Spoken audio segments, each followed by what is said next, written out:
Bintang tamu yang sangat istimewa. Ini adalah seorang wanita yang luar biasa yang sudah memberi inspirasi bukan hanya bagi kaum wanita, tetapi untuk kita semua. Beri tepuk tangan paling meriah untuk Najwa Shihab.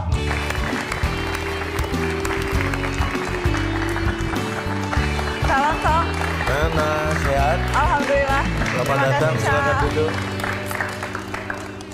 Najwa Shihab ini ya presenter ternama Indonesia lah ya. Tapi kalau saya amati sebenarnya Anda ini juga semacam motivator. Gimana, Cak? Karena kalau saya lihat setiap politisi yang Anda undang untuk diwawancara itu sepertinya harus mereka terlihat pintar gitu kan. Apalagi kalau sudah di hadapan Nana, mereka sudah nggak bisa nyontek, nggak bisa tanya ke sebelah. Tepuk tangan buat saya. Tuh. Tapi ini masih banyak yang penasaran nih, bagaimana seorang Najwa Shihab memulai karirnya? Sebetulnya saya menjadi jurnalis itu kecelakaan, Cak. Hah?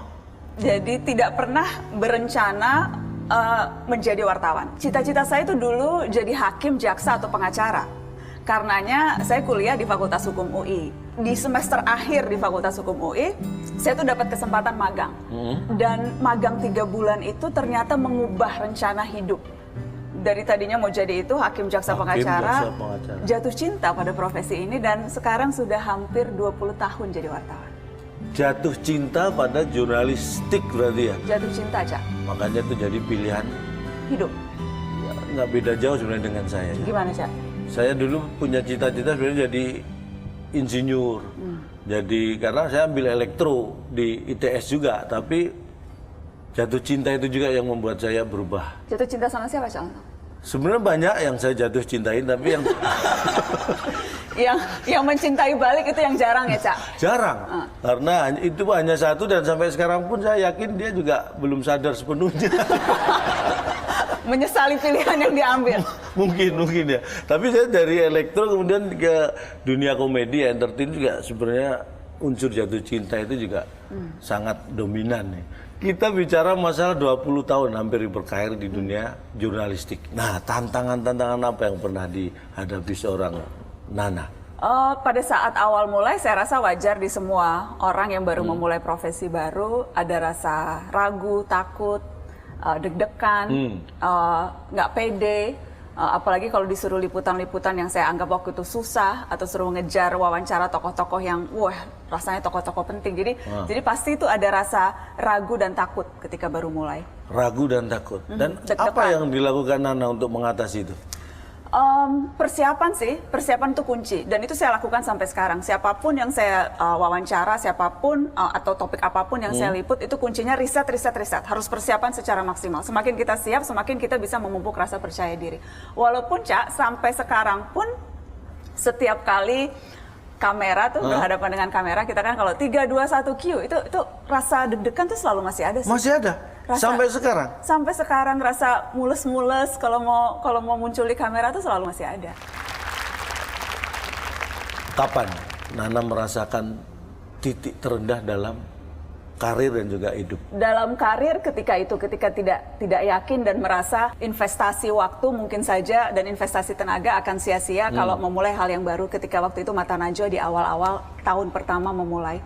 Dalam hidup saya pernah berada dalam situasi yang ketika saya kehilangan anak perempuan saya, Cak. Jadi anak perempuan saya meninggal setelah dilahirkan 4 jam. Dan saya ketika itu merasa hidup saya hancur. Pesan Abi Kures ayah saya, soal bagaimana kita belajar ikhlas dan tawakal. Dan Abi bilang tawakal itu terambil dari kata, saya masih ingat sampai sekarang, wakala dan yakilu. Yang artinya mewakilkan atau diwakili. Jadi kalau kita tawakal itu sebetulnya kita sedang meminta Allah untuk mewakilkan urusan-urusan kita. Cuma bedanya kalau kita minta diwakili manusia, silahkan terserah Anda yang mewakili apapun. Ya. Tapi kalau kita tawakal dan meminta urusan kita diwakili oleh Allah, itu harus ada usaha lebih dulu. Baru setelah itu Allah akan membantu. Jadi ketika saya betul-betul merasa sudah maksimal berusaha sekuat tenaga untuk mempertahankan bayi perempuan saya dan kemudian ternyata tetap diambil oleh Allah, itu saatnya untuk belajar tawakal. Dan sesungguhnya itu perjuangan yang keras yang harus dilakukan setiap hari, belajar untuk ikhlas dan menyerahkan kepada Allah.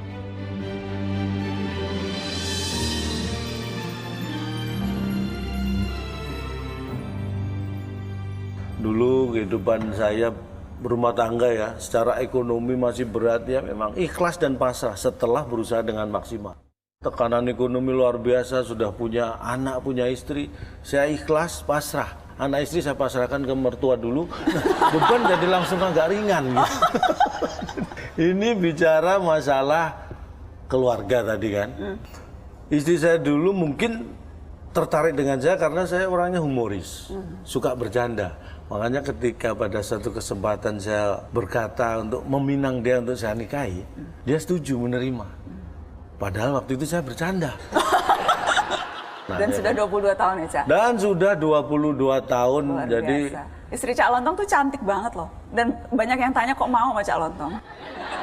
Karena mungkin hobi tadi kuncinya. Hobi apa sih? Hobi yang sama itu, hobi dia, saya hobi bercanda. Kalau Nana ini kan hobinya apa? Belajar. Apa? Bener nggak sih?